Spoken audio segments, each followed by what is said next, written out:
திட்டம் போட்டு செயல்படுத்தப்படுகிற ஒரு திட்டமாக சூழலை உருவாக்குவதற்காக முடிவெடுப்பது என்று வரும்போது ஆட்சி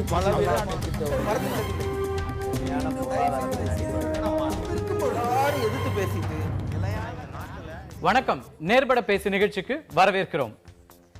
5 கட்டங்களாக நடந்து முடிந்த பீகார் சட்டமன்ற தேர்தலின் வாக்கு கணிப்பு முடிவுகளும் இன்று மாலையே வெளியிடப்பட்டிருக்கின்றன. பெரும்பாலான கணிப்புகள் தற்போது முதலமைச்சராக இருக்கின்ற நிதிஷ்குமார் தலைமையிலான அணியே மீண்டும் வெற்றி பெறுவதற்கான வாய்ப்புகள் இருப்பதாக கணிப்புகளை வெளியிட்டிருக்கின்றன. இந்த கணிப்புகளே தேர்தல் முடிவுகளாக வருமா என்கிற கேள்வியும் எழுந்திருக்கிறது. பீகார் தேர்தல் என்பது அந்த மாநிலத்துக்கான தேர்தலாக மட்டுமில்லாமல் தேசிய அளவிலும் அரசியல் முக்கியத்துவம் வாய்ந்ததாக உணரப்படுகிறது. இந்த முடிவுகள் தேசிய அரசியலில் ஏற்படுத்தப்பட போகும் தாக்கம் என்ன என்கிற விவாதமும் எழுந்திருக்கிறது. இன்றைய நம்முடைய விவாதத்தில் கலந்து கொள்கிறார்கள் தமிழ் மாநில காங்கிரசின் மூத்த தலைவர்களில் ஒருவரான பீட்டர் அல்போன்ஸ், பாஜகவிலிருந்து திரு ஆசீர்வாதம் ஆச்சாரி, பத்திரிகையாளர் எழுத்தாளர் திரு ஞானி, பதிப்பாளர் எழுத்தாளர் பத்ரி சேஷாத்ரி. அனைவருக்கும் வணக்கம். திரு பீட்டர், இந்த தேர்தல் கணிப்புகள் இந்த முடிவுகளாக வருமா என்கிறது தெரியாது. ஆனால் கணிப்புகளில் பெரும்பாலும் நிதிஷ் தலைமையிலான கூட்டணிக்கே வாய்ப்புகள், வெற்றி வாய்ப்புகள் அதிகம் இருப்பதாக கணித்திருக்கிறார்கள். இந்த கணிப்புகளை நீங்க எப்படி பார்க்குறீங்க? இந்த கணிப்புகள் என்பது மோடி அரசாங்கத்திற்கான ஒரு ஒரு இதுவா பார்க்க முடியுமா? அவங்களுக்கான ஒரு அளவீடாக இதை பார்க்க முடியுமா? அல்லது நிதிஷ் அரசாங்கத்தினுடைய அல்லது நிதிஷனுடைய நிர்வாகத்திற்கு கிடைத்த ஒரு வெற்றியாக இது கணிப்பாக தான் இருக்கிறது, இன்னும் முடிவாக வரவில்லை. ஆனால் இந்த முடிவுகளை பொறுத்து உங்களுடைய கணிப்பு என்னவாக இருக்கிறது? அதாவது இதில் 2 கோணங்கள் இருக்கு. ஒன்று எத்தனை இடங்கள் என்பதை பற்றி இப்போ ஒவ்வொரு சர்வேயும் ஒவ்வொரு விதமான புள்ளி விவரங்களை தந்திருக்கிறது. ஆனால் நீங்கள் சொன்னது போல பெரும்பான்மையான கணக்கெடுப்புகள் கணிப்புகள் நிதிஷ்குமாருடைய தலைமையில் இருக்கின்ற அந்த அணிக்கான ஒரு வெற்றி வாய்ப்பு இருப்பதாக சொல்லி இருக்கிறது, சாணக்கியாவை தவிர. சாணக்கியா ஒரு மிக பிரமாண்டமான வெற்றி தேசிய ஜனநாயக முன்னணிக்கு இருக்கிறது என்பதை போன்று அதனுடைய ஆய்வு தெரிவித்திருக்கிறது. ஆனால் இவை எல்லாவற்றிலும் அந்த மாநில மக்கள் எந்த முதலமைச்சரை விரும்புகிறார்கள் என்று கேட்டால் அதில் எல்லா ஆய்வுகளிலும் ஒரே விதமான பதில்தான். அந்த மாநிலத்தில் பெரும்பான்மையானவர்கள் நிதிஷ்குமாரை தான் தங்கள் முதலமைச்சராக ஏற்றுக்கொள்ள ஆசைப்படுகிறார்கள் என்பது தனிப்பட்ட முறையிலே 10 ஆண்டுகளுக்கு பிறகு நிதிஷ்குமாருக்கு கிடைத்திருக்கிற மிகப்பெரிய கௌரவம், அங்கீகாரம் என்று எண்ணுகிறேன். தேர்தல் முடிவுகள் கூட எப்படி வேண்டுமானால் இருக்கலாம். நீங்கள் சொல்வதை போல நாளை வாக்குப்பெட்டிகளை திறந்து எண்ணினால்தான் தேர்தல் முடிவுகள் என்பது தெரிய வரும். ஆனால் பாஜகவில் முதலமைச்சர் வேட்பாளர் யாருமே அறிவிக்கப்படல. அப்ப அது நிதிஷ்குமாருக்கு ஒரு அட்வான்டேஜா கூட இருக்கலாம்ல. இந்த ஒப்பீனியன் போல்ஸ்ல கேட்கும்போது யாரும் சிறந்த முதலமைச்சர்னா அவங்களுக்கு இருந்த ஒரே ஆப்ஷன் நிதிஷ்குமார் தான். இன்னைக்கு சுஷில்குமார் மோடியான்னு கேட்டுதான் அதையும் சேர்த்து தான் கணக்கெடுப்பு பண்ணிருக்காங்க. பாரதிய ஜனதா கட்சியினுடைய முன்னாள் துணை முதலமைச்சர் சுஷில்குமார் மோடிக்கும் சேர்த்து தான் இந்த ஆய்வு நடத்தப்பட்டிருக்கிறது. ஆகவே பாரதிய ஜனதா கட்சி என்பது அதிகாரபூர்வமாக முதலமைச்சருடைய வேட்பாளர் யார் என்று சொல்லாமல் இருந்திருக்கலாமே ஒழிய, மக்கள் மத்தியிலே சுஷில்குமார் மோடி முதலமைச்சராக இருந்தால், ஏனென்றால் அவர்தான் முன்னாள் துணை முதலமைச்சர், அவருக்கு ஒரு பரவலான, அதாவது நிதிஷ்குமாருக்கு அடுத்து அவருக்கு தான் அந்த வாய்ப்பு கிடைத்திருக்கிறது. இதுல நாம் தெரிந்து கொள்ள வேண்டிய முறை என்னவென்று சொன்னால், பாரதிய ஜனதா கட்சி வெற்றி பெறப்போகிறதோ அல்லது அதிகமான இடங்களை பெறப்போகிறதோ, எனக்கு என்ன பயம் இருக்கிறது என்று சொன்னால், எந்த விதமான ஸ்தாபன ரீதியான அமைப்புகள் ரீதியான பலம் இல்லாமல் மதம் சார்ந்த அணிதிரட்டலை மட்டுமே அடிப்படையாக வைத்து ஒரு ஜனநாயகத்திலே இவ்வளவு பெரிய வாக்குகளை பெற முடியும் என்பதை நிரூபிக்கின்ற தேர்தலாக பீகார் தேர்தல் அமைந்து விடுமோ என்று நான் பயப்படுகிறேன். வெற்றி தோல்விகளை பற்றி கூட நான் பயப்படவில்லை. ஒரு நாட்டினுடைய பிரதமர் கடந்த 20-24 நாட்களாக ஒரு உள்ளாட்சி தேர்தலுக்கு வாக்கு கேட்பது போல ஒவ்வொரு தெருவாக, வீதி வீதியாக, சிறிய கிராமம் முதற்கொண்டு ஒரு மிகப்பெரிய சக்தி, ஆள்பலம், பணபலம், விளம்பர பலத்தை எல்லாம் கொண்டு போய் எதுவுமே இல்லாமல் இருக்கின்ற நிராயுதபாணியாக இருக்கின்ற நிதிஷ்குமாரின் மீதும் அந்த பீகார் வாக்காளர்கள் மீதும் பிரயோகித்திருப்பது பாராளுமன்ற ஜனநாயகத்தை எவ்வளவு தூரம் நாம் மேனிப்புலேட் பண்ண முடியும் அப்படிங்கிறதுக்கு இந்த தேர்தல் உதாரணமாகி விடுமோ என்கிற பயமும் எனக்கு இருக்கிறது. ரெண்டாவது என்னன்னு கேட்டீங்கன்னா, ஒரு நான் இஷ்யூஸ்லாம் டெவலப்மெண்ட், வளர்ச்சி, முன்னேற்றம் என்று பாராளுமன்ற தேர்தலிலே பேசிய அதே பிரதமர் மாட்டுக்கறி சாப்பிடலாமா என்பதை பற்றி மட்டும் வைத்துக்கொண்டே 130 கோடி மக்களை வைத்திருக்கிற ஒரு தேசத்தினுடைய பிரதமர் தேர்தல் பிரச்சாரம் பேசி அதையே ஒரு பத்திரிகை விளம்பரமாக கொடுத்து அதையும் தேர்தல் ஆணையம் தடை செய்து இவ்வளவு பெரிய அலங்கோலங்களும் அவமானங்களும் இந்த தேர்தலிலே அரங்கே இருக்கிறது. இன்னும் வாக்குப்பதிவு முடிந்து முடிவுகளை பார்த்த பிறகுதான் நாம் உறுதியாக சொல்ல முடியும். ஆகவே அதற்காக காத்திருப்போம். ஒரு எந்த விதமான களத்துல பெரிய அளவிற்கு கட்சிக்கான அடிப்படையான ஒரு ஆதாரம் இல்லாமலே, கிளைகள் இல்லாத ஒரு நிலையிலும் கூட மதவாதம் அப்படிங்கிற ஒரு விஷயத்தை முன்னிறுத்தியும் அல்லது மாட்டிறைச்சி ஒரு நான் இஷ்யூஸை முன்னிறுத்தியுமே பிஜேபி அங்க களத்துல இறங்கியிருக்கு அப்படிங்கிற ஒரு குற்றச்சாட்டை வைக்கிறாரு.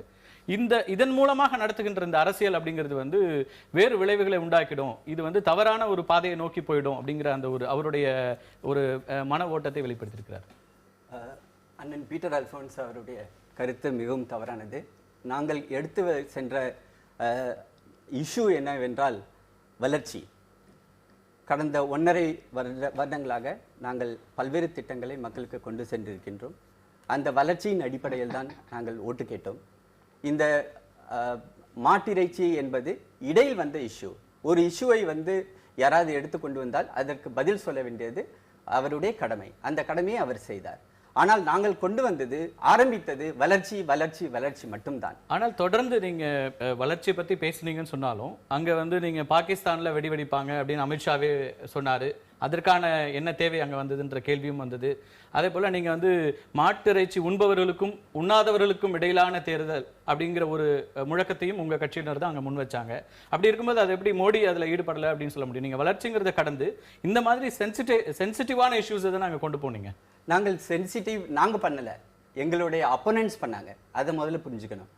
அதாவது நாங்க வளர்ச்சியை கொண்டு போய் மக்கள்கிட்ட கொண்டு போய் சேர்த்தோம். மோடி அவர்கள் பல கூட்டங்களில் பேசினார், அமித்ஷா அவர்கள் பல கூட்டங்களில் பேசினார். அவர் வளர்ச்சியை கொண்டு செல்லும் போது அவர்களுக்கு, எங்களுடைய எதிரணிகளுக்கு பயம் வந்துவிட்டது. எங்கே நாங்கள் கடந்த 1.5 வருடங்களாக நாங்கள் கொண்டு வரும் வளர்ச்சி திட்டங்கள் எப்படி மக்களால் ஏற்றுக்கொள்ளப்பட்டுள்ளனவோ அதே போல பீகாரிலும் நாங்கள் வளர்ச்சி திட்டங்களை முன்வைத்து நாங்கள் எடுக்கும் இந்த பிரச்சார உத்தியால் தாங்கள் தோற்றுவிடுவோமோ என்ற ஒரு பயத்தினால் எங்கேயோ வேற எந்த மாநிலத்திலோ நடந்த நிகழ்ச்சிகளை அவர்கள் பூதாகரமாக்கினார்கள். அந்த பூதாகரமான பிரச்சாரத்துக்கு பதிலடி கொடுக்க வேண்டியது எங்களுடைய கடமை. அந்த கடமையை தான் எங்களுடைய தலைவர்கள் செய்தார்கள். அதை ஒரு நிமிஷம் அதை முடிச்சுக்கிறேன். அதை விட்டு வளர்ச்சி வளர்ச்சி என்று நாங்கள் பேசும்போது அவர்கள் வளர்ச்சியை ஒருபுறம் தள்ளிவிட்டு தங்களுடைய அதை மத பிரச்சாரமாக கொண்டு போனது எங்களுடைய எதிரணிகள் தான். அதனால் தான் நாங்கள் பதிலடி கொடுக்க வேண்டியது. இன்னொரு பாயிண்டை நான் சொல்லிடுறேன், அதுக்கப்புறம் அடுத்த பாயிண்ட்டுக்கு போகலாம். எங்களுடைய பிஜேபியுடைய think tank Shyama Prasad Mukherjee research foundation ஒரு ஆய்வு அறிக்கையை வெளியிட்டுள்ளது. அந்த ஆய்வு அறிக்கையில் கடந்த லாலு பிரசாத் யாதவுடைய பீரியட், அதுக்கு பிறகு வந்து நிதிஷ்குமாரும் நாங்களும் ஒன்றாக இணைந்து ஆட்சி செய்த பீரியட், அதுக்கு பிறகு எங்களை விட்டு அவரே தனியாக ஆட்சி செய்த பீரியட், இதை நாங்கள் மூன்றையும் கம்பேர் பண்ணி நாங்கள் ஒரு ஆய்வறிக்கையை சமர்ப்பித்தோம். அந்த ஆய்வறிக்கை பீகார் முழுவதும் கொண்டு செல்லப்பட்டது. அந்த ஆய்வறிக்கையின்படி பார்த்தால் பீகாரில் எங்களை விட்டு நிதிஷ்குமார் மட்டும் தனியாக ஆட்சி செய்யும்போது மிக அதல பாதாளத்திற்கு ஒவ்வொரு பாராமீட்டரிலும், சோசியோ எக்கனாமிக் பாராமீட்டரிலும் பீகாரை அதல பாதாளத்துக்கு அவர் கொண்டு சென்று கொண்டிருந்தார். இன்று நீங்கள் அந்த மாநிலத்தில் போய் பார்த்தீர்கள் என்றால் அங்கு போல் இருக்கிறது, ஆனால் எலக்ட்ரிசிட்டி கனெக்ஷன் கொடுக்கவில்லை. ஏன் கொடுக்கவில்லை? அங்கு தலித் மக்கள். ஆனால் நீங்க எல்லா ஒப்பீனியன் போல்லையும் நிதிஷ்குமாருடைய நிர்வாகத்திற்கு பெரிய அளவிற்கு ஆதரவு இருந்தது. ஒரு முதலமைச்சராக அவர் சிறந்த நிர்வாகியாக இருந்தார், வளர்ச்சியை நோக்கின பாதையில் அவர் போனார் அப்படிங்கிறது தான் மக்களோட ஒப்பீனியனாகவும் இருந்துச்சு. அவர் போனார். எப்பொழுது போனார்? எங்களோட சேர்ந்து இருக்கும்போது போனார். எங்களை விட்டு அவர் போனார். எங்களை விட்டு ஏன் போனார்? அவருக்கு பிரதமராக வேண்டும் என்ற ஆசை வந்து விட்டது.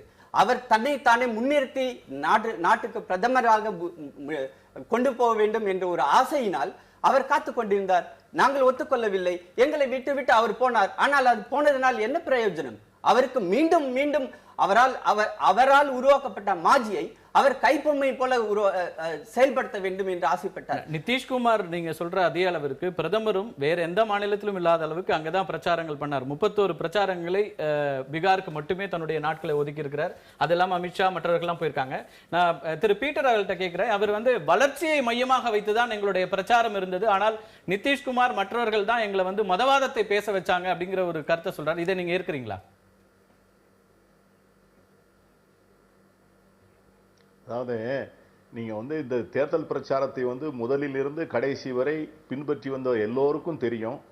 பாராளுமன்ற தேர்தலின் போது பேசிய மோடி யாரு, பீகார் சட்டமன்ற தேர்தலில் பிரச்சாரம் செய்த மோடி யார் என்பதை இரண்டு பேரும் இரண்டு டிஃபரண்ட் பர்சனாலிட்டிஸ், டோட்டலி இரண்டு பேரும் இரண்டு முகங்களாக காட்சியளித்ததை வந்து சமூக ஊடகங்கள், வலைத்தளங்கள், காட்சி ஊடகங்கள் எல்லோரும் பதிவு செய்திருக்கிறார்கள். நீங்க கூட ஒரு கருத்தை சொன்னீங்க, இந்த தேசத்தை ஆளுகின்ற கட்சியினுடைய அகில இந்திய தலைவராக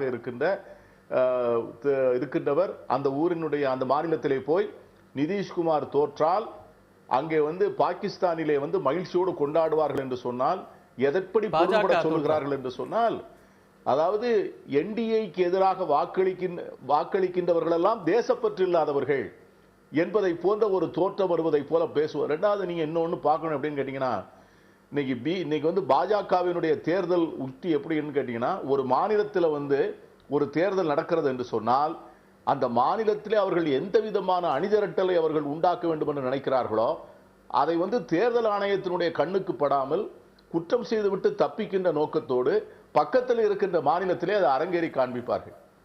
அது வந்து அகில இந்திய ஊடகங்கள், இப்பொழுது ஊடகங்களுக்கு வந்து எல்லை கிடையாது. இன்னைக்கு நம்முடைய தொலைக்காட்சியை வந்து இன்னைக்கு அமெரிக்காவில் இருக்கின்றவர்கள் கூட புதிய தலைமுறை தொலைக்காட்சியை பார்த்து கொண்டிருக்கிறார்கள். ஆகவே எங்கேயாவது ஒரு மாநிலத்திலே நடக்கின்ற ஒரு செய்தியை கூட அதை வந்து ஊதி பெரிதாக்கி அதற்கான அணிதிரட்டலை வந்து பீகார் மாநிலத்திலே நிறைவேற்ற முடியும். அதை செய்திருக்கிறார்கள் என்பது அன்னைக்கு இந்த வளர்ச்சி முன்னேற்றம்லாம் சொல்றாங்களே, மோடியினுடைய வாரணாசி தொகுதியில் நடந்த உள்ளாட்சி தேர்தலில் 11 இடங்கள்ல வந்து 2 இடங்கள் கூட பாஜகவால ஜெயிக்க முடியல. இன்னைக்கு அந்த முகமூடி வந்து கிழிந்து வருகிறது. ஆகவேதான் என்ன செய்யறாங்கன்னா, அதிகமான மதவெறியை ஊட்டுகிறார்கள் மக்கள் மத்தியில. அதாவது நீங்க கடைசியில் இந்த லாஸ்ட் ஃபேஸ் எலெக்ஷன் இருக்கு பாத்தீங்களா, அந்த லாஸ்ட் ஃபேஸ் எலெக்ஷனுக்கு நாம் தவறு என்று இப்ப நான் சொல்லுது நான் தப்புன்னு சொல்லலாம், ஆனா தேர்தல் ஆணையமே சொல்லி இருக்கிறது இப்படிப்பட்ட விளம்பரங்களை வெளியிடுவது தவறு என்று. மாட்டுக்கறி உண்பவர்களுக்கும் மாட்டுக்கறி உண்ணாதவர்களுக்கும் நடக்கின்ற தேர்தல் என்பதை போன்ற ஒரு விளம்பரத்தை வந்து இந்தியாவை ஆளுகின்ற கட்சி, அதாவது இந்த தேசத்தினுடைய பிரதமர் இந்திய அரசியல் சாசன சட்டத்திலே என்னதெல்லாம் சொல்லப்பட்டிருக்கிறதோ அதற்கெல்லாம் விரோதமாக இருந்து ஒரு தேர்தல் பிரச்சாரத்தை கையாண்டார் என்பதுதான் இன்று பலதரப்பட்ட மக்களுடைய குற்றச்சாட்டு. இந்த சிறுபான்மை மக்களை வந்து அந்நியப்படுத்தி ஏதோ அவர்களை பூதாகரமான எதிரிகளாக்கி. தொடர்ந்து பேசுங்க, சொல்லுங்க, நான் ஐ வில் வெயிட். அதாவது இப்படி சிறுபான்மை மக்களை வந்து அந்நியமாக்கி பெரும்பான்மை மக்கள் மத்தியிலே அவர்களை பூதாகரமான எதிரிகளாக்கி அவர்களுக்கு எதிராக வாக்களிப்பதன் மூலம் தேசத்தினுடைய தேசப்பற்றை உறுதி செய்ய முடியுமதை போன்ற ஒரு பிரதமர் பேசுவது எப்படி நியாயம்? அது எப்படி பாராளுமன்ற ஜனநாயகமாக இருக்க முடியும்? ஒரு ஆளுகின்ற கட்சியினுடைய தலைவர் வந்து இந்த தேர்தலுடைய வெற்றியை வந்து பாகிஸ்தானுடைய வெற்றி தோல்வி என்று சொல்லுகிறாரே, அது வந்து அணிதிரட்டலாகாதா? வளர்ச்சி முன்னேற்றம் என்றால் என்ன வளர்ச்சி முன்னேற்றம்? நிதிஷ்குமார் செய்திருக்கிறதா முன்னேற்றம்? நிதிஷ்குமார் செய்ததுக்கு தான் வளர்ச்சி. 7 ஆண்டுகளிலே 15.5 விழுக்காடு ஜிடிபி கொண்டாந்திருக்காரு. இந்தியாவில் 2வது மாநிலமாக குஜராத்தை விட, மகாராஷ்டிராவை விட, தமிழ்நாட்டை விட, ஆந்திரா, கேரளாவை விட பின்தங்கியிருந்த ஒரு மாநிலத்திலே அந்த வளர்ச்சி விகிதத்தை எல்லோரையும், அதனாலதான் அவரை ஒன்றும் செய்ய முடியல. ஏன்னா மற்ற செக்குலர் லீடர்ஸ் பூரா இன்னைக்கு வந்து பாஜக RSS கூட்டணி வந்து இன்னைக்கு மிரட்டி பணிய வைத்து விட்டார்கள். செக்குலர் லீடர்ஸ் என்று சொல்லக்கூடியவர்கள் மீது பல்வேறு வழக்குகள். ஆகவே அவர்களால் இன்னும் நிற்க முடியவில்லை.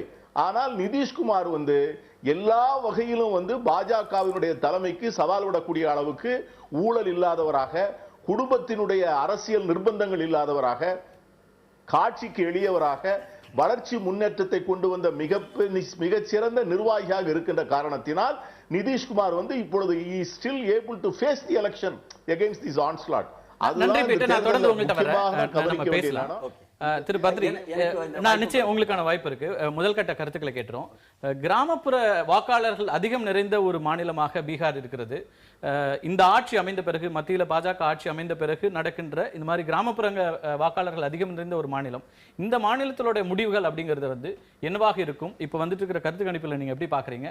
அது மோடி அரசாங்கத்திற்கான ஒரு மதிப்பீடாக இதை பார்க்க முடியுமா? ஏன்னா டெல்லி என்பது வேறு, அங்க ஆம் ஆத்மி அது ஒரு அர்பனைஸ்டு ஒரு ஸ்டேட்டா இருந்தது. முதல் முறையாக ஒரு கிராமப்புற வாக்காளர்கள் நிறைந்த ஒரு மாநிலம் போது இதை எப்படி பார்க்குறீங்க? நிச்சயமாக வேற எந்த பிரச்சனைகளும் இல்லாமல் இருந்திருந்தா மக்கள் வந்து ஒரு பெரிய மாற்றத்தை தான் அங்கே விரும்பியிருப்பாங்க. நிதிஷ்குமார் கட்டாயமாக ஒரு பாப்புலர் லீடர் அந்த இடத்துல, அதில் ஒரு மாற்று கருத்தே கிடையாது. ஆனால் பீகார் மாதிரியான ஒரு மாநிலத்தில் அங்கிருந்து நிறைய பேர் மற்ற வெளி மாநிலங்களுக்கு போய் வேலை செய்யக்கூடியவர்கள். அங்கே நடக்கக்கூடிய மாற்றங்களை அவங்க பார்த்துக்கிட்டு இருக்காங்க. அது போன்ற ஒரு மாற்றம் சாதாரணமாக சின்னதாக அது 15% ஜிடிபி growth ரேட் சொல்கிறாங்கல்ல, அது அவ்வளோ லோ பேஸில் இருக்குது. பீகாருடைய மொத்த மின்சார உற்பத்தி அப்படின்னு பார்த்தீங்கன்னா வெறும் 3500 மெகாவாட்டில் தான் இருக்குது. அந்த மாதிரியான ஒரு மாநிலத்துடைய தேவைங்கிறது ரொம்ப அதிகம். அதற்கான ஒரு திட்டத்தை முன்வைக்கக்கூடியவர்களை தான் அவர்கள் விரும்பக்கூடியவர்களாக இருப்பார்கள். வேற எந்த ஒரு குழப்பமும் இல்லாமல் இருந்திருந்தால் பொதுவாக அவர்கள் வந்து என்னுடைய கருத்தில் அவங்க வந்து பாரதிய ஜனதா கட்சியை தான் தேர்ந்தெடுத்திருப்பார்கள். ஆனால் பாரதிய ஜனதா கட்சியிலிருந்து சில சரியான சிலவற்றை செய்யவில்லையோ அப்படிங்கிற ஒரு கருத்து எனக்கு இருக்கு. மோடியை மட்டுமே முன்னிறுத்துவது, அதாவது நரேந்திர மோடியை மட்டுமே முன்னிறுத்துவது அப்படிங்கிறது வந்து கடந்த சில ஒரு மகாராஷ்டிராலேருந்து ஆரம்பித்து அடுத்து ஹரியானா, டெல்லியிலையும் அந்த ஒரு இதுல இடையில அமித்ஷா வந்து இது மோடிக்கான ஆட்சிக்கான ஒரு மதிப்பீடா பார்க்க முடியாதுன்னு சொன்னதே கூட பார்க்க முடியாதுன்னு சொன்னார் இல்லையா? அது இருக்கட்டும். அப்ப நீங்க வந்து ஒரு விதத்தில் நரேந்திர மோடி கொஞ்சம் பின்னாடி இருந்திருக்கணும். இந்த மாநிலத்துக்கு நீ யார, நிதிஷ்குமார் என்பவர் இங்கு முதல்வர் அப்படின்ற அந்த கிராண்ட் அலையன்ஸோடைய ஒரு முதல்வர் வேட்பாளராக இருக்கும் பொழுது பாரதிய ஜனதாவுக்கான முதல்வர் வேட்பாளர் என்பவர் யார், அவர் என்ன திட்டத்தை கொண்டு வந்து சேர்க்கிறார், இதெல்லாம் வந்து சொல்லப்பட்டிருக்கணும் அப்படின்னு நான் நினைக்கிறேன். இந்த காரணத்தினால கொஞ்சம் பாரதிய ஜனதாவுக்கு பின்னடைவாக இருக்குமோ அந்த கணிப்புகள் உறுதிப்படுத்தப்படலாம் அப்படின்னு இந்த கணிப்புகள் வந்து கணிப்புகள்லையும் வந்து நான் ஒட்டுமொத்தமாக நீங்க சொன்ன மாதிரி நெக் டு நெக்ங்கிறது வந்து 5 இந்த பக்கம் போகலாம், 5 இந்த பக்கம் வரலாம். இந்த ரொம்ப வெளியில இருக்கக்கூடிய அந்த சாணக்கியா மாதிரியானது எல்லாத்தையும் எடுத்துருவோம். ஒரு 120 அப்படின்னு கூட ஒரு கணிப்பு ஒன்று வந்திருக்கு. இப்போ 120ங்கிறது வந்துருச்சுனாலே வந்து பாரதிய ஜனதா எப்படியும் ஆட்சியை பிடிச்சிடும். ஆனால் 120 வர்சஸ் 130ங்கிறது ஒரு ஸ்டேபிளான ஒரு அரசை உருவாக்க முடியும். 120ங்கும் பொழுது ஒரு சின்ன பிரச்சனைகள்லாம் அங்கே இருக்கக்கூடும். 117 இருந்தால் கூட ஒரு மாதிரியாக வந்துட முடியும், ஒரு ஆட்சியை உருவாக்கிட முடியும். ஆனால் ஒரு நல்ல மேண்டேட்டோட ஒரு ஆட்சி உருவாவது தான் எல்லா மாநிலத்துக்குமே நல்லது, முக்கியமாக பீகாருக்கு. ஏன்னா பீகாருடைய தேவைங்கிறது இன்றைக்கு ஒரு மிக பரந்துபட்ட அளவில் இருக்கு. எதை எடுத்தாலும் அங்கே வந்து அது கல்வியாக இருக்கட்டும், சுகாதாரமாக இருக்கட்டும், மின்சார தேவையாக இருக்கட்டும், சாலைகள் அமைப்பதாக இருக்கட்டும், பஸ் விடுறதாக இருக்கட்டும், இப்படி ஏகப்பட்ட தேவைகள் இருக்கக்கூடிய ஒரு மாநிலம். சாலை உள்ளிட்ட விஷயங்கள்ல பெருமளவிற்கு வளர்ச்சி இல்ல ஆக்சுவலா நீங்க அங்க போய் பார்த்து ரிலேட்டிவ் டேர்ம்ஸ்ல சொல்றேன். இல்ல நம்ம பார்க்க வேண்டியது இப்ப வந்து தமிழகத்தோடய ஒப்பிட்டு பார்க்கும்போது நீங்க வந்து இந்த கணிப்புகளை பொறுத்த வரைக்கும் வாய்ப்புகள் இருக்கு அப்படின்றீங்க. முதல் கட்டமா எனக்கு இப்பயும் கூட பாரதிய ஜனதாவுக்கு தான் அந்த மார்ஜினல் அஹெட் அப்படின்னு தான் எனக்கு தோணுது இந்த கணிப்புகளை வைத்து பார்க்கும்பொழுது கூட. திரு ஞானி, உங்களோட பார்வை என்னவா இருக்கு? இது வந்து கிட்டத்தட்ட ஒரு நேரடி மோதலாகவே பார்க்கப்பட்டது. மோடி வெர்சஸ் நிதிஷ் அப்படிங்கிற அடிப்படையில் அவங்களுக்கான தனிப்பட்ட மோதலும் இதுல ஒரு பகுதியாக பார்க்கப்பட்டது. அப்புறம் இந்த முடிவுகள் ஒருவேளை மற்ற பிராந்திய கட்சிகளுக்கு நிறைய கட்சிகள் இதை ஒரு எதிர்பார்ப்போடையும் பார்க்குற மாதிரி தெரியுது. பீகார் தேர்தல் முடிவுகள் அப்படிங்கிறத வந்து நான் பிஜேபி ஸ்டேட்ஸ் இல்லைன்னா மற்ற முக்கியமாக தமிழ்நாடு, வெஸ்ட் பெங்கால் உள்ளிட்ட மாநிலங்கள் இருக்கிறவங்க பார்க்குற மாதிரி இருக்கு. இது எப்படி இருக்கும் இந்த தேர்தல் முடிவுகள்? அப்படியான ஒரு நேரடி மோதல்ல இது எப்படி அந்த வாக்காளர்கள் பார்ப்பாங்க நீங்க நினைக்கிறீங்க? இல்ல, பீகாரை பொறுத்த மட்டும் நிதிஷ்குமாருடைய வருகைக்கு பிறகு நிச்சயமா வந்து அவர் ஒரு பாசிட்டிவான லீடரா அங்க பீகார்ல மக்கள் பார்க்குறாங்க, எந்த சந்தேகமும் கிடையாது. அதுல பாதி பங்கு எங்களுக்கு தான் உரியதுன்னு ஆச்சாரி சொன்னார் இல்லையா, சுஷில்குமார் இதான் பாதி பங்குன்னு. அது கடந்த காலமா இருந்தாலும் கூட அதன் பிறகு தொடர்ந்து பார்த்தீங்கன்னா அந்த அட்வான்டேஜை வந்து சுஷில்குமாரை நோக்கி போகல. அந்த அட்வான்டேஜ் தொடர்ந்து நிதிஷ்குமாரோட தான் நிற்குது. பார்த்தீங்கன்னா சேர்ந்து அவங்க ஆட்சி பண்ணியிருந்தாலும் கூட நிதிஷ்குமார் தான் வந்து ஃபிகராக இருக்கிறார், அவர் தான் ரெப்ரஸன்டேட்டிவாக இருக்கார். ரெண்டாவது முக்கியமான காரணம் பார்த்தீங்கன்னா மதம் மட்டுமல்ல, ஜாதி இன்னொரு விஷயமா இந்த தேர்தலில் திரும்ப திரும்ப பேசப்பட்டு கொண்டு இருக்குங்கிறது நம்ம பார்க்கணும். மதம் மட்டும் பேசப்படல, ஜாதி பேசும்போது திரும்ப திரும்ப நிதிஷ் மேலேயும் லல்லு பிரசாத் யாதவ் மேலே வைக்கிற குற்றச்சாட்டு, நீங்க யாதவ் கூட்டணி பிற்படுத்தப்பட்ட ஜாதியுடைய கூட்டணி சொல்லும் போது நீங்க மோடி பிற்படுத்தப்பட்டவங்கிறத பத்தின பிரச்சாரம் இந்த தேர்தலாம் முதல் முறையா மிகப்பெரிய அளவில் பேசப்படுது பிஜேபி சைட்ல இருந்து. அதாவது நாங்களும் பிற்படுத்தப்பட்டவர் இல்லையா, மோடிக்கு இத்தனை நாளா வேற முகங்கள்லாம் பேசிட்டு இருந்தவங்க இப்ப பிற்படுத்தப்பட்டவர்ங்கிற ஒரு லேபிள் இருக்குல்ல, அதை மோடிக்கு கொடுத்து அங்க கொண்டு போய் பேச வேண்டிய கட்டாயம் ஏற்படுதுன்னு பார்க்கணும். அப்ப அங்க பெருவாரியா இப்ப வந்து நம்ம இப்படி எடுத்துக்கொள்வோம், பீகார் மக்கள் பிற்படுத்தப்பட்ட மக்களுடைய பிரதிநிதி ஒருத்தரை தான் தங்கள் தலைவரை எதிர்பார்க்குறாங்கன்னா அது நிதிஷ்குமார் இருக்குன்னு இந்த ஸ்லாட்டை ஃபில் பண்ணிக்கிட்டு இருக்காரு. பதிலுக்கு எங்க ஆளும் பிற்படுத்தப்பட்டவர் தான் முன்னிறுத்த வேண்டிய கட்டாயம் உங்களுக்கு ஏற்படுத்தல. அது வேலை செய்தான்னு பாத்தீங்கன்னா வேலை செய்யல.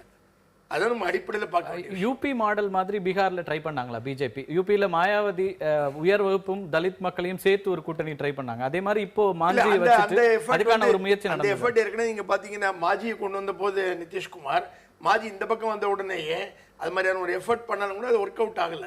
எனக்கு ஏன்னு கேட்டீங்கன்னா பீகார்ல வந்து இவங்க பிற்படுத்தப்பட்டவருங்கிற டேகை தான் பயன்படுத்த விரும்புறாங்க. பகிரங்கமா யூபி மாதிரி என்ன உயர் ஜாதிகளிடம் தலித்துகளும் சேர்ந்த கூட்டணின்னு பகிரங்கமா அறிவிக்கக்கூடிய சூழ்நிலையில பீகார்ல பிஜேபி இல்லை. அது பகிரங்கமா சொல்லக்கூடிய சூழ்நிலையில இல்லை. ஆனால் பீகார் மக்களுக்கு பிற்படுத்தப்பட்டவராக மோடி இருந்தால் கூட உண்மையில அதை ஆட்டுவிக்கிற சூத்திர கயிறு யார் கையில் இருக்குன்னு தெரியும். நாக்பூர் சித்பவன் பிராமின்ஸ் கையில தான் இருக்குங்கிறது எல்லாருக்கும் தெரியும். என்ன பிற்படுத்தப்பட்டவர்கள் கையில தலைமை நிஜமா இல்லங்கிறது எல்லாருக்கும் தெரியும். அவர் பிற்படுத்தப்பட்டவர்னு சொல்லப்படுவது இந்த தேர்தலுக்காக சொல்லப்படுகிற விஷயமே ஒழி அதுக்கு மேல. இந்த இடத்துல தான் மோகன் பாகவத்தோட அந்த கமெண்ட் ஏதாவது இதுல மாற்றங்களை உண்டாக்கி இருக்குமா? இடஒதுக்கீடு குறித்து அவர் சொன்ன அந்த சர்ச்சைக்கு பிறகு இடையில பேசின பிறகு அதுக்கப்புறம் மோடி வந்து நாங்க இதுல மாற்றம் கொண்டு வர மாட்டோம் சொன்னாலும் கூட பின்னா மாறி மாறி இப்படி போலாமா அப்படி போலாமான்னு ஒரு குழப்பத்தை தான் அது பிரதிபலிச்சதுன்னு சொன்னோம். என்ன ஸ்ட்ராட்டஜி எடுக்கிறதுங்கிறத பத்தி அவருடைய குழப்பத்தை தான் அது பிரதிபலிச்சது. இந்த இந்த இந்த ஒரு முடிவுகள் அப்படிங்கிறது வந்து தேசிய அளவுல ஏதாவது தாக்கத்தை உண்டாக்கும் நினைக்கிறீங்களா? நிச்சயமா. அதாவது இந்த முடிவு எந்த மாதிரி போனாலும் தாக்கத்தை ஏற்படுத்தக்கூடிய முடிவு அடிப்படையில் ஒரு ரெண்டு விதமான பார்க்கலாம். ஒண்ணு பத்ரி சொல்வதை போல மார்ஜின்ல பிஜேபிக்கே எட்ஜ் இருந்து பிஜேபி ஆட்சி அமைக்கிற பட்சத்துல மிகப்பெரிய அளவில் ஏற்படக்கூடிய சிக்கல்னு பார்த்தீங்கன்னா இன்னைக்கு நாடு முழுவதும் பல இடங்களில் சகிப்புத்தன்மை அற்ற ஒரு போக்கு இருக்கிறத பத்தி பலரும் கவலையோடு பேசிக்கிட்டு இருக்காங்க. அந்த சூழ்நிலையில மோடியால் ஏற்கனவே RSS சார்புள்ள ஆட்கள், இந்துத்துவாலிருந்து தீவிரமான நிலை எடுத்து பேசக்கூடியவர்கள், மதவாதம் பேசக்கூடியவர்கள் யாரையும் பெரிய அளவில் அவரால் இன்னும் கட்டுப்படுத்த முடியல. கட்டுப்படுத்த விரும்பலையா இல்லையாக்குள்ளேயே நான் போல கட்டுப்படுத்த முடியலைங்கிறது யதார்த்தமான கள நிலைமையா இருக்கு. அப்ப இந்த ஜெயிக்கிற இந்த வெற்றி ஏற்பட்டால் பீகார்ல அதன் விளைவு என்னன்னு பாத்தீங்கன்னா தொடர்ந்து அங்க மாநிலங்களவையில் பிரதிநிதித்துவம் கூடும். முன்பை விட வந்து பாராளுமன்றத்தை பொறுத்த மட்டும்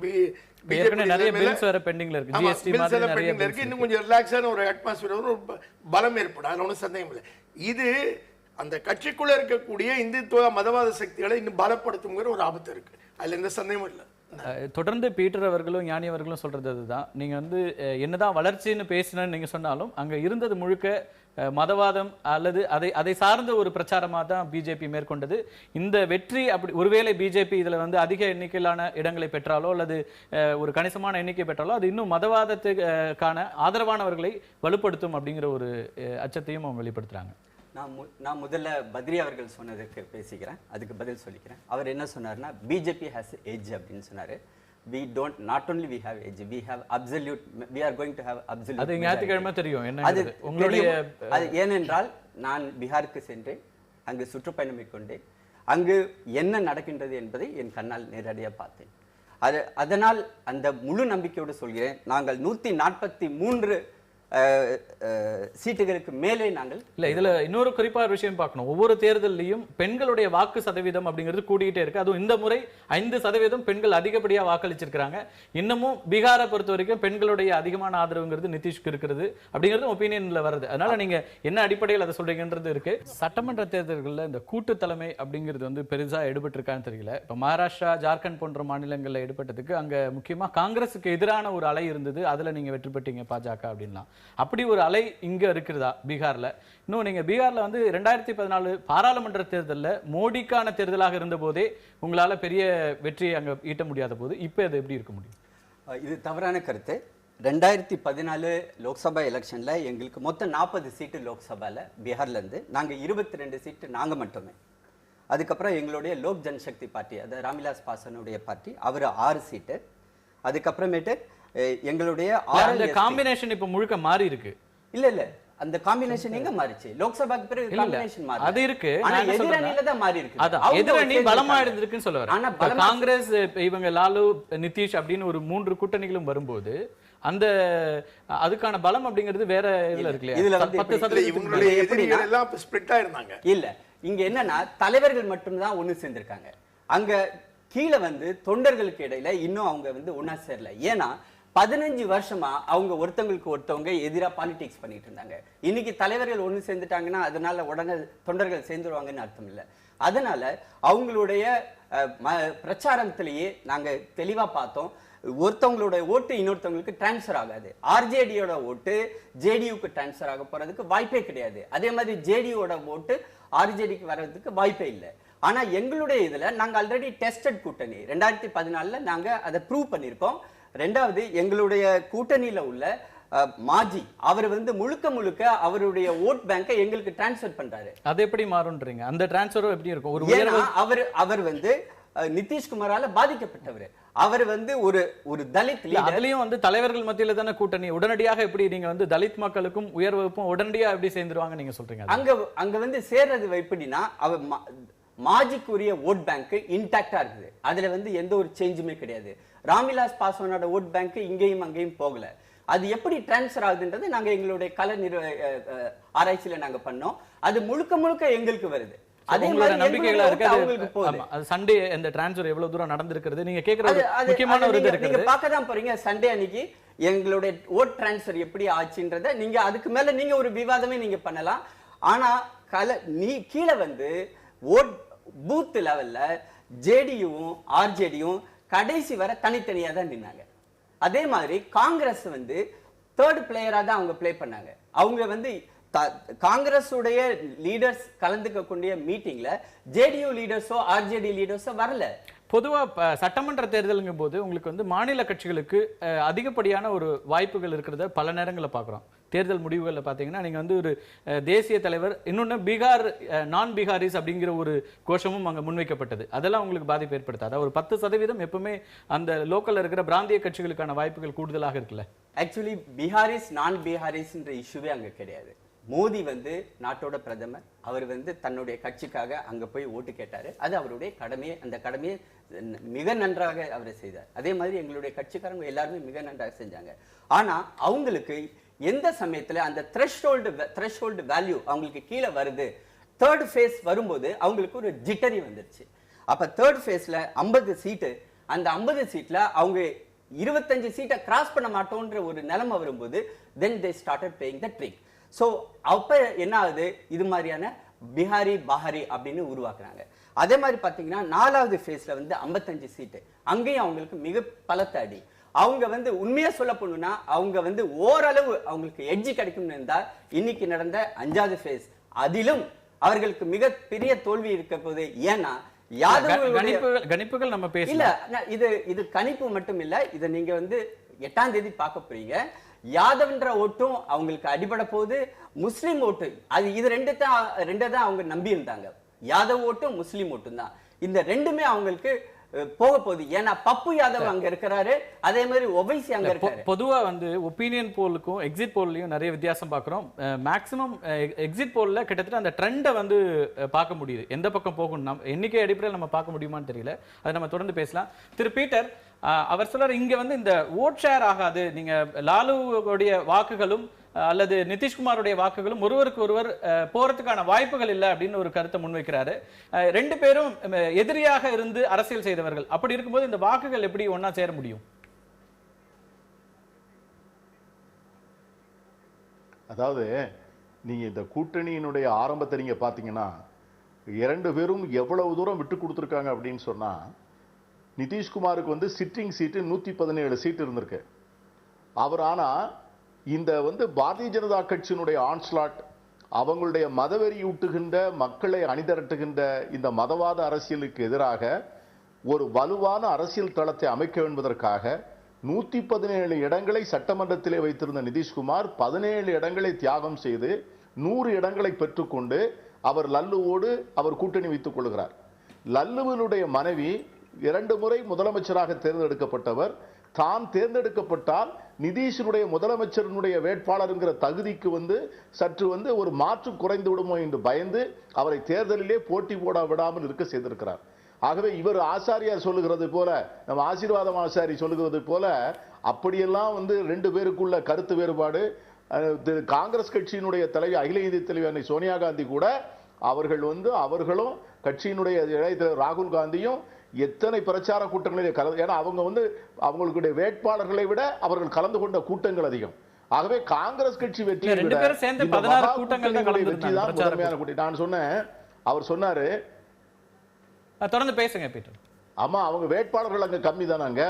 நீங்க வந்து பிரதமர் நரேந்திர மோடிக்கு வந்து ஒரு தேசத்தினுடைய பிரதமர் இங்க நேபாளத்துல வந்து இன்னைக்கு நம்மோட இருந்த ஒரு அந்நிய நம்முடைய இந்த பக்கத்து நாடு இன்று முழுமையாக சைனாவோடு கதவு திறந்து அவர்களோடு வியாபாரம் செய்து கொண்டிருக்கிறது.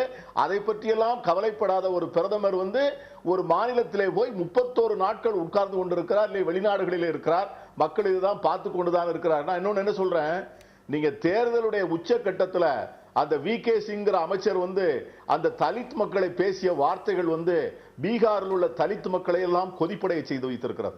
அதாவது யாரோ நாய் மேல கல்ல கொண்டறிவான், ஆகவே அதற்கெல்லாம் நாங்கள் பதில் சொல்ல வேண்டுமா என்று அவர் கேட்ட கேள்வி இருக்கிறதவே, மஞ்சியே பதறி போனார், பாஸ்வானே பதறி போனார். அந்த கண்ணிய குறைவான வார்த்தைகளுக்கு அந்த அமைச்சரை பதவி நீக்கம் செய்ய வேண்டும் என்று மாஞ்சி கேட்டுக்கொண்ட பிறகும் மோடி வந்து அவரை பதவி நீக்கம் செய்யல. அதையெல்லாம் அந்த மக்கள் உள்வாங்கி வைத்திருக்கிறார்கள். எப்படிப்பட்ட வகுப்புவாத, எப்படிப்பட்ட ஜாதிய வெறிகுண்ட சக்திகள் வந்து இன்று பாஜக என்கிற அரசியல் போர்வையிலே வாக்கு கேட்க வந்திருக்கிறது. மதம் சொல்ல வேண்டிய இடத்திலே மதம் சொல்லுகிறார்கள், ஜாதி சொல்ல வேண்டிய இடத்திலே ஜாதி சொல்லுகிறார்கள். இவை எல்லாவற்றிற்கும் மேலாக 1.5 லட்சம் கோடி ரூபாய் தருகிறேன் என்று சொல்லி ஒரு பிரதமர் வந்து ஒரு தேர்தல் பிரதமத்தில் பிரயோகிக்கக்கூடாத ஒரு அன்டியூ அட்வான்டேஜ் இந்த தேசத்தினுடைய பிரதமர் வந்து அதையெல்லாம் செய்து பார்த்தார்கள். ஆனால் இவ்வளவுத்துக்கு பிறகும் மக்கள் வந்து நிதிஷ்குமார் தான் சிறந்த முதலமைச்சர் என்று சொல்லுவது என்பது அவர். இரண்டாவது, இந்த தேர்தல் பிரச்சாரத்தில் நீங்க பாத்தீங்கன்னா பிரதமர் மோடி, அமித்ஷா, லல்லு யாதவ் இப்படி எல்லாரும் பிரச்சாரத்தையும் கேட்டுக்கொண்டு இருந்தபோது நிதிஷ்குமாருடைய பிரச்சாரம் மட்டும் கண்ணியம் குறையாமல் இருந்தது. அவர் ஜாதியோ மதத்தையோ அவர் எந்த இடத்திலும் பேசவில்லை. அவர் பேசியதெல்லாம் வளர்ச்சி, முன்னேற்றம், சமூக நீதி, பெண்களுக்கான அதிகார பங்கீடு, கல்வி, எலக்ட்ரிபிகேஷன், ரோடு, இதை பற்றி தான் பேசிக்கிட்டே இருந்தார். பெண்களுக்கு வந்து அவர் செஞ்சிருக்கிற அந்த பங்கு 50 விழுக்காடு கொடுத்தார் ஊராட்சி மன்றங்களிலே, உள்ளாட்சி தேர்தல்களிலே. அந்த பெண்கள் அதிகாரம் பெற்றவர்கள் இன்றைக்கு அவருக்கு அளவுக்கு அதிகமாக வாக்களித்திருக்கிறார்கள். ஆகவே எந்த கோணத்தில் பார்த்தாலும் இந்த வெற்றி நிதிஷ்குமாருக்கு வரணும். வரவில்லை என்று சொன்னால் அது இந்தியாவுடைய துரதிர்ஷ்டம். ஆனால் தேசிய அரசியலிலே மிக பயங்கரமான விளைவுகளை வந்து இந்த தேர்தல், ஞானி சொன்னதை நான் அப்படியே ஒத்துக்கிறேன். ஏன்னா இந்த தேர்தலை ஜெயிச்சிட்டாங்கன்னு வச்சுக்கிடுங்க, இந்த இப்ப நிறைய பேசுறாங்க இல்லையா, அத்வைத்திநாத் போன்றவர்கள், சாத்விகள் போன்றவர்கள், இங்க இருக்கின்ற கிரிராஜ் சிங்கை போன்றவர்கள், போன்றவர்கள் பேசுகின்ற பேச்சு என்ன சொல்வார்கள் என்று சொன்னால், நாங்கள் இப்படி பேசியதால் தான் இந்து மக்கள் அணிதிரண்டு வாக்களித்தார்கள், ஆகவே இந்த வெற்றி எங்களுக்கு உள்ளது, இனிமேல் நாங்கள் அப்படி பேசுவதை தடுக்க முடியாது என்று அவர்கள் பகிரங்கமாக மோடிக்கே சவால் விடுவார்கள். அதை போன்ற ஒரு சூழ்நிலை இந்தியா சந்திக்கும். நன்றி பீட்டர். திரு பத்ரி, இந்த தேர்தல் வெற்றி ஒருவேளை பாஜகவுக்கு சாதகமாக இருந்தால் மதவாத பேச்சுக்கள் அதிகரிக்கும் அப்படிங்கிறத நீங்க எப்படி பார்க்குறீங்க? அது அந்த பூச்சாண்டி வந்து கொஞ்சம் தொடர்ந்து கடந்த சில மாதங்களாகவே இருந்துகிட்டு இருக்கு. அப்படி அது ஒரு விதமான ஒரு மிரட்டல், அச்சுறுத்தல் தான் மற்றவங்களுக்கு. இது இந்த கொடுக்குதா இல்லை மற்றவர்கள் இல்லை பாஜகவுக்கு மற்றவர்கள் கொடுக்கறதாக தான் நான் பார்க்கிறேன். இது அப்போ இப்படிலாம் நடந்தால் இந்த மாதிரி ஆயிரும். இதுக்கு முன்னாடி பாரதிய ஜனதா கட்சி 2014 தேர்தலின் போதே பாரதிய ஜனதா கட்சி வந்துட்டா மிக அசாதாரணமான சூழல் வந்துடும் அப்படின்னு சொல்லிட்டு இருந்தவங்க இன்னைக்கு எந்த மாதிரியான ஒரு சூழல் இருந்தாலும் அது ஒரு அசாதாரணமான சூழலாக பார்க்கறதுல தான் 16 மாதங்கள்ல நிறைய சர்ச்சைகள் வந்திருக்கு தானே, மத மோதல்கள் அல்லது மத ரீதியான பிரச்சனைகள் அப்படிங்கிறதும் இல்ல, இவ்வளவு எழுத்தாளர்கள் விருதுகளை திருப்பி கொடுக்கறது, இந்த மாதிரியான ஒரு அவுட்ரேஜ் இப்ப வருது அப்படின்னா எந்த பேஸும் இல்லாம எப்படி வருது? இல்ல, இந்த அவுட்ரேஜ் எல்லாமே ஒரு எக்ஸ்ட்ரீம் பாயிண்ட் எடுத்துக்கிட்டு செயல்படுறதாகத்தான் நான் பார்க்கிறேன். அஃப்கோர்ஸ் அதில் மாற்று கருத்துக்கள் இருக்கும். எதுக்கு எந்த மாதிரியான ரியாக்ஷன் இருக்கணும் அப்படிங்கிறது படி பொதுவாக நமக்கு ஒரு பார்வை இருக்கும் பொழுது அதை தாண்டிய ஒரு செயல்பாட்டை தான் நம்ம பார்க்கணும். தினம் 2 பேர் கொடுத்துக்கிட்டு இருக்கிறது ஏதோ ஒரு மிக அசாதாரணமான சூழல். இந்த வார்த்தை அசாதாரணமான சூழல் அப்படிங்கிறது தினம் தினம் தினம் சொல்லப்பட்டுக்கிட்டு இருக்கு. தினம் ஏதாவது ஒரு இந்த மாதிரியான பேச்சுக்கள் வரதானே செய்த. ஷாருக் கான பாகிஸ்தானுக்கு போங்க, ஒவ்வொரு நாளும் ஒருத்தர் பொறுப்புல இருக்கிறவங்க இல்ல, பாஜகவோட எம்பி பொறுப்புல இருக்க மட்டும் 3 பேர் கொல்லப்பட்டது இருக்குல்ல, இந்த கொலைகள்லாம் வந்து அசாதாரணமான சூழல். இந்த கொலைகள் எல்லாமே அதற்கான ஒரு மாற்று பாயிண்ட் ஆஃப் வியூவும் வைக்கப்பட்டிருக்கு. நமக்கு உண்மை எதுன்னு இன்னும் தெரியல, எனக்கு தெரியாது உண்மை என்னன்னு. ஆனால் அந்த கொலை நடந்ததற்கு பிறகு அதை எவ்வளவு வேகமாக அதை வந்து இந்தியாவுடைய ஒரு மைய புள்ளியாக வைத்து அதை வந்து பாரதிய ஜனதா சொல்லி அவங்க அப்படியே அணிதிரண்டு நாக்பூர்ல இருந்து RSS இருந்து அப்படின்னு வரிசையா வந்து சொல்லப்படுறதுக்கு அது வந்து ரொம்ப மிகைப்படுத்தப்பட்டதாக நான் பார்க்கிறேன். தாத்ரி சம்பவத்துல நீங்க போனீங்கன்னா அது நிறைய பேசினாலும் இந்த இடத்துல நான் சொல்ல வேண்டியிருக்கு. நீங்க அது வந்து அது ஒவ்வொரு கட்டத்திலையும் எப்படி நடந்ததுங்கிறது நீங்க ஒரு கோவில்ல அறிவிக்கப்பட்டு அதுக்கப்புறம் நடந்து அதுல இவங்க பிஜேபி லீடர்ஸ் சொன்ன சில கமெண்ட் எல்லாம் ஏற்கவே முடியாத விஷயமா இருக்கும். அந்த பெண்களுக்கு அந்த வீட்டுல இருந்த பெண்ணுக்கு எந்த பிரச்சனையும் ஏற்படலைங்கிற வரைக்குமான மோசமான பேச்சுகள் பேசப்படும். பாரதிய ஜனதாவை சேர்ந்த பலர் தொடர்ந்து பலவேறு கமெண்ட் சொல்லிட்டு இருக்காங்க. அது எதுவுமே வந்து நான் அக்செப்ட் பண்ணவே மாட்டேன். அதுதான் அசாதாரணமான சூழல். அது மட்டுமே அசாதாரணமான சூழல் கிடையாது. அசாதாரணமான சூழல்ங்கிறது வெறும் வார்த்தைகளால உருவாக்கப்படுவது அல்ல. இத்தனை சிந்தனையாளர்கள் நீங்க வந்து விருதுகளை திருப்பி கொடுக்கிறதோ இதெல்லாம் எப்படி நடக்க முடியும்? இது ஒரே நேரத்துல எல்லாருக்கும் அப்படியான ஒரு சிந்தனை வர முடியுமா? சாதாரணமாக பாரதிய ஜனதாவுக்கு எதிராக பலவேறு சிந்தனையாளர்கள் 2014க்கு முன்னாடில இருந்து இருக்காங்க. அவர்கள் அனைவரும் ஒரு வாய்ப்பை தேடிக்கொண்டிருந்தார்கள்.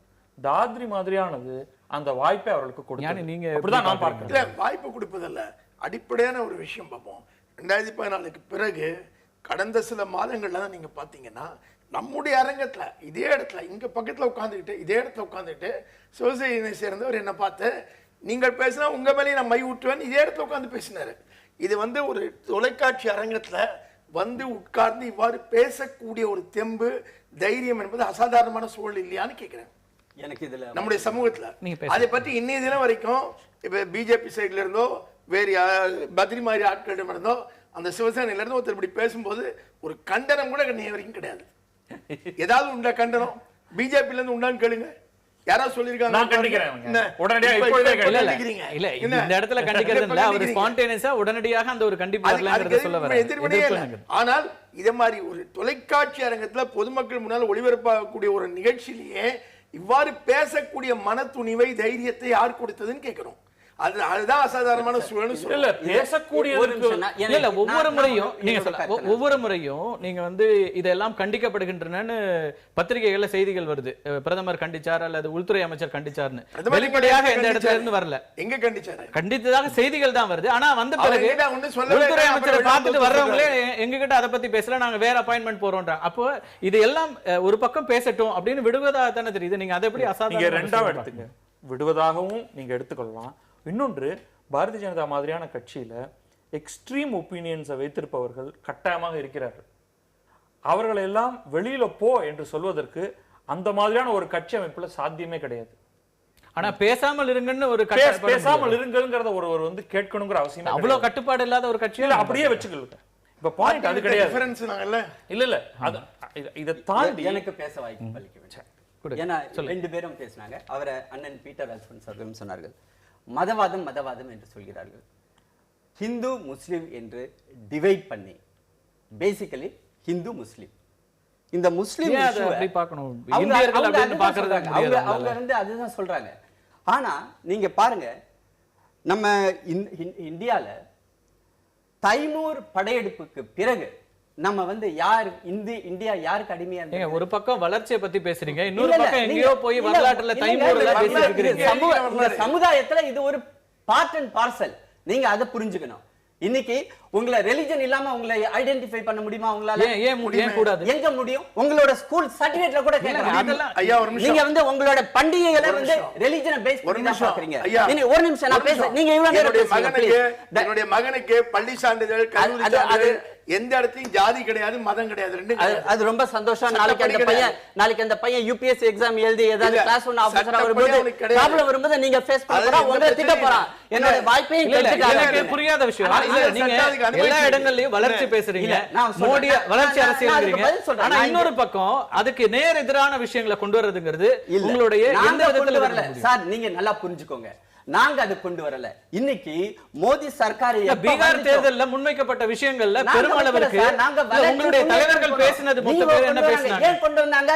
இந்த ஃபேஸ் 5ல இருக்கிற 57 சீட்ல சீமாஞ்சல் ஏரியால முஸ்லிம்ஸ் அண்ட் யாதவ்ஸ் இருக்காங்க. அவங்க கவர் பண்ணணும். எப்படி கவர் பண்ணுவாங்க? அவங்களுக்கு அங்க ரிலிஜனை பத்தி பேசி ஆக வேண்டிய கட்டாயம் இருக்கிறது. இடஒதுக்கீடு பத்தின விஷயத்தை யார் முன் வச்சது? மோகன் பகவத் சொல்றாரு. அதற்கு பிறகு அவங்க அதை பத்தி பேச வேண்டிய அவசியம் வரும் சார். இப்ப ரிசர்வேஷன் வந்து நம்மளுடைய சட்டத்துல இடம் இருக்குது. ஒரு சட்டம் இருக்கும்போது அந்த சட்டத்தை டைம் அண்ட் எகைன் இவால்வ் பண்றது வந்து நம்மளுடைய ஒவ்வொரு சட்ட வல்லுநர்களுக்கும் உள்ள கடமை. 50 வருஷத்துக்கு முன்னாடி இருந்த சட்டத்தை இப்ப நம்ம மாத்திட்டு இருக்கிறோம். அப்ப reservation is one of the same thing. அதுல வந்து maybe we would have given better opportunity. Why you are thinking like that?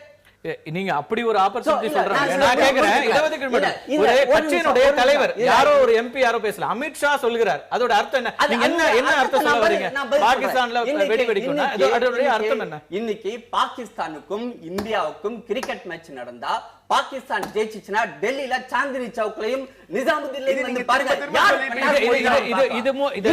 இல்ல நான் திரும்ப இந்த விஷயத்தை சொல்றேன். இல்ல எங்க ஒரு இடத்துல நடக்கிற ஒரு விஷயம் நீங்க பேசுங்க. இந்தியால உள்ள ஒவ்வொரு முஸ்லிம் அவனுடைய உடம்பு இந்தியாவில் இருக்கிறது, உள்ள பாகிஸ்தான்ல இருக்கு. இது அவதூறான ஒரு விஷயம், இது ஏற்கவே முடியாத ஒரு விஷயம். இல்ல நீங்க பாட்டுக்கு போற போக்குல எல்லா இஸ்லாமியர்களும் அப்படி சொல்றத எந்த விதத்திலும் ஏற்க முடியல. எல்லா முஸ்லிம்களும் சொல்லல. இல்ல ஆச்சாரிய இல்ல நீங்க இருங்க நான் சொல்றத கேட்க எந்த அடிப்படையும் இல்லாம எந்த ஆதாரமும் இல்லாம நீங்க பாட்டுக்கும் இது மாதிரியான குற்றச்சாட்டுகளை முன்வைக்க கூடாது. உங்ககிட்ட ஆட்சி இருக்கிறது, இல்ல உங்ககிட்ட ஆட்சி இருக்கிறது, நீங்க புள்ளிவிவரங்களோட சொல்ல நீங்க தமிழ்நாட்டிலே நீங்க பேச இல்ல நீங்க அவதூறுகளை தொடர்ந்து பேசிட்டே இருக்க முடியாது. நீங்க ஒரு ஆட்சி பொறுப்புல இருக்கிறவங்க இப்படி வந்து பொறுப்பு இல்லாம பேசக்கூடாது. ஒரு இல்ல இரண்டு சமூகங்களுக்கு இடையில பிரச்சனை பிரிவினை உண்டாக்க கூடாது. பதில் சொல்லலாம், ஆனா பிரிவினை பேசாத. ஆச்சாரி போன்றவர்கள் வந்து இன்னைக்கு இந்தியாவில் இருக்கிற முஸ்லிம்லாம் இப்படிதான் அப்படின்னு பொத்தாம் போக்குல பேசுற இந்த துணிச்சல் வந்து இருக்குல்ல, இதைத்தான் நாங்கள் அசாதாரணமான சூழ்நிலை மாதிரி 2014 முன்னால முடியுமா? இந்த மாதிரி உட்கார்ந்து நீங்க பேசினீங்களா? 2014 முன்னால ஒரு பொது அரங்கத்துல இவ்வாறு ஒரு அவதூறை இந்தியாவில் இருக்கிற அத்தனை முஸ்லிமுக்கும் உடம்பு இங்க இருக்கிறது, உள்ளம் அங்க இருக்கிறது என்ற ஒரு மிகப்பெரிய அவதூறை பேசுகிற துணிச்சல் உங்களுக்கு எங்க இருந்து வந்தது? துணிச்சல்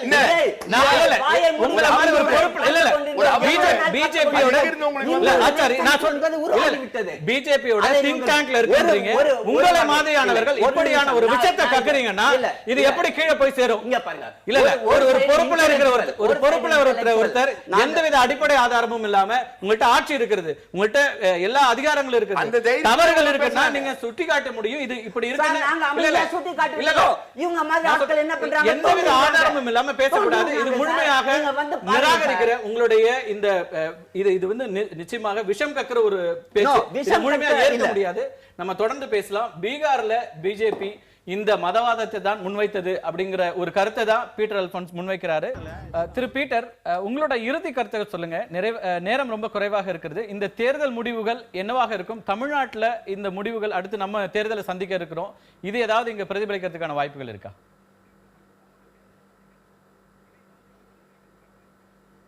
அதாவது இந்த தேர்தல் வந்து நிதிஷ்குமாருடைய வெற்றி தோல்வி வந்து அகில இந்திய அளவில் வந்து எல்லோராலும் எதிர்பார்க்கப்படக்கூடிய ஒரு தேர்தலாக இருக்கிறது. வளர்ச்சியை முன்னிறுத்தி சமூக நீதியை உள்ளெடுத்து வேறு எந்த விதமான மதவாத அரசியல் ஜாதி அரசியலுக்குள்ளே போகாமல் ஒரு முதலமைச்சராக இருந்து 3வது முறை வெற்றியடைய முடியும் என்பதை அவர் நிரூபித்தார் என்று சொன்னால், அதை போன்ற செயல்பாடுகளை மற்ற மாநிலத்தில் இருக்கின்ற முதலமைச்சர்களும் அதை பின்பற்றுவதற்கு நிச்சயமாக முயல்வார்கள். அதை போன்று தேர்தல் பிரச்சாரங்களையும் அமைப்பதற்கு வரக்கூடிய சட்டமன்றத்தில் நடக்கக்கூடிய மாநிலங்களில் இருக்கின்றவர்கள் இந்த நிதிஷ்குமாருடைய அணுகுமுறை அடிப்படையாக வைத்துக் கொண்டு தங்களுடைய தேர்தல் வியூகத்தை வகுப்பார்கள். ஆனால் அதே நேரத்திலே பாரதிய ஜனதா கட்சி ஒருவேளை வெற்றி பெற்றால் மீண்டும் மதவாத சக்திகளுக்கு வந்து ஒரு முனைப்பு கிடைத்து, நம்ம தம்பி ஆசீர்வாத ஆசாரிய நான் பார்த்துருக்கிறேன், நண்பர் ராஜாவோட நம்முடைய பழைய தொலைத்தொடர்பு அமைச்சர் ராஜாவோட பார்த்தேன், அப்போ இருந்து எவ்வளவு அமைதியாக இருந்தவர் இப்போ இவ்வளவு கொடுமையாக பேசுகிறார் என்று எனக்கு கவலையாக இருக்கிறது. அதாவது 23-24 கோடி இஸ்லாமியர்களை இந்தியாவிலே வந்து நீங்கள் பாகிஸ்தானியர்கள் என்று சொன்னால் நீங்கள் இந்தியாவை என்ன செய்ய நினைக்கிறீர்கள்? அதை மட்டும்தான் நான் உங்கள்கிட்ட கேட்குறேன். அதாவது இப்போ சாலையோரம் நீங்க இரவு நேரங்களில் நம்ம ஆசீர்வாத ஆசாரி டெல்லியில் இருக்கிறவரு நீங்க போய் பாருங்க, சாலையோரம் இருக்கிற அத்தனை கடைகளிலேயும் இரவு நேரங்களிலே உணவு வாங்கி உண்கின்றவர்கள் மாட்டுக்கறி பிரியாணி தான் வாங்கி சாப்பிடுகிறார்கள். நீங்க இவர்களையெல்லாம் நீங்கள் பாகிஸ்தானுக்கு போக சொன்னால் இந்த நாட்டிலே யார் இருக்க வேண்டும் என்று நீங்கள் நினைக்கிறீர்கள் என்பதை தயவு செய்து மோடியும் நீங்களும் RSS நண்பர்களும் இந்த நாட்டுக்கு சொல்ல வேண்டிய கடமை இருக்கிறது. இறைவன் தான் இந்த நாட்டை காப்பாற்றணும். நன்றி பீட்டர். இப்போ நிதிஷ்குமார் மீண்டும் வெற்றி பெற்றால் அது ஒரு வளர்ச்சிக்கான ஒரு ஏற்கனவே பதவியில் இருக்கிற ஒருத்தர் திரும்பவும் தொடர்ந்து 3வது முறையாக ஆட்சி அமைக்கிறது அப்படிங்கிறது ஒரு வளர்ச்சிக்கான அடையாளமாக அதை பார்க்க முடியும் இல்லையா? எனக்கு நிதிஷ் மேலே நிறைய மரியாதை இருக்குது.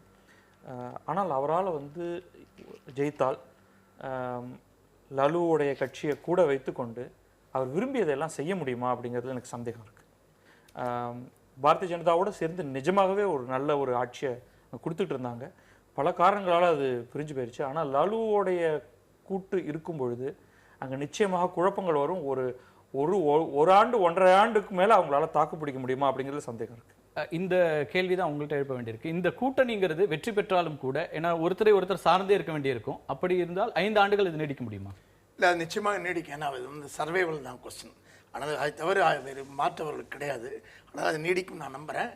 நிதிஷ்குமார் தான் முகமாக இருக்கிற காரணத்தினால அவர் வந்து பத்ரி பயப்படக்கூடிய அளவிற்கு வளர்ச்சியை செய்ய முடியாதவராக ஆகிவிடுவார் நான் நினைக்கல.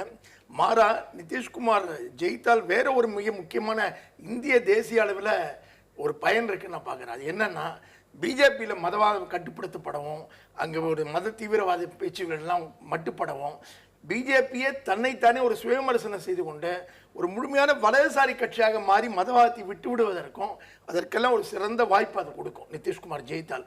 நிதிஷ்குமார் தோற்றால் அதற்கு வாய்ப்பே இல்லாமல் பிஜேபி முழுமையான ஒரு மதவாத கட்சியாக இன்னும் தேயக்கூடிய ஆபத்தை நோக்கி போகக்கூடிய ஆபத்து ஏற்படும். பீகார்ல ஒருவேளை பிஜேபி வெற்றி பெற முடியாமல் போச்சுன்னா இங்க தமிழகத்திலையும் அது ஒருவேளை உங்களுக்கான ஒரு செட்பேக்கா இருக்குமா? நீங்க ஏற்கனவே கூட்டணிகள்லாம் எந்த கட்சிகளும் இல்லை, ஒண்ணுன்னா வெளியில போயிட்டு இருக்கிற நேரத்தில் இது என்ன விதமான விளைவுகளை தமிழ்நாட்டில் ஏற்படுத்த நினைக்கிறீங்க? எனது இறுதி கருத்தை பதிவு செய்வதற்கு முன் ஒரு சிறிய விளக்கம். அண்ணன் பீட்டர் அல்போன்ஸ் சொன்னார்கள். நான் நேரம் ரொம்ப கம்மியா இருக்கு. நான் முடிச்சுக்கிறேன், ஒரு செகண்ட்ல முடிச்சுக்கிறேன். நான் இந்தியாவில் உள்ள அனைத்து முஸ்லிம்களை குறித்து நான் அந்த கருத்தை பதிவு செய்யவில்லை. யார் பிரிவினைவாதம் பேசுகிறார்களோ இல்ல பிரிவினைவாதம் எல்லாரும் பேசுறாங்க. அவங்களுக்கு மொழியோ இல்ல மதமோ அல்லது ஜாதியோ அதை நான் பதிவு செய்ய விரும்புகிறேன். பிரிவினைவாதிகளுக்கு இந்த எந்த இதுவும் இல்ல. நீங்க அதனால அதுக்குள்ள போக வேண்டாம். அதுல வந்து நான் அனைத்து முஸ்லிம்களையும் நான் குறிப்பிடவில்லை. யார் மதவாதம் பேசுகிறார்களோ அந்த முஸ்லிம்களை மட்டும். மதவாதம் பேசுகிற இந்துக்களுக்கும் அது பொருந்தும் தானே? இந்துக்கள் எங்கே செல்கிறார்கள்? இந்துக்கள் இதுவரை அவர்களை சகோதரர்களாக தான் பார்த்துக் கொண்டிருக்கிறார்கள், இனியும் பார்ப்பார்கள். அதில் எந்த ஒரு பிரச்சனையும் கிடையாது. மீண்டும் ஒரு நேர்பட பேசி நிகழ்ச்சியில் சந்திக்கலாம். நன்றி, வணக்கம்.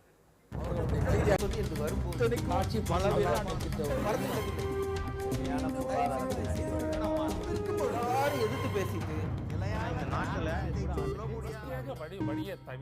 மக்கள் தங்களுடைய பங்களிப்பை அளிக்க வேண்டும். என்ன இருந்தாலும் திட்டம் போட்டு செயல்படுத்தப்படுகிற ஒரு திட்டமாக சூழலை உருவாக்குவதற்காக முடிவெடுப்பது என்று வரும்போது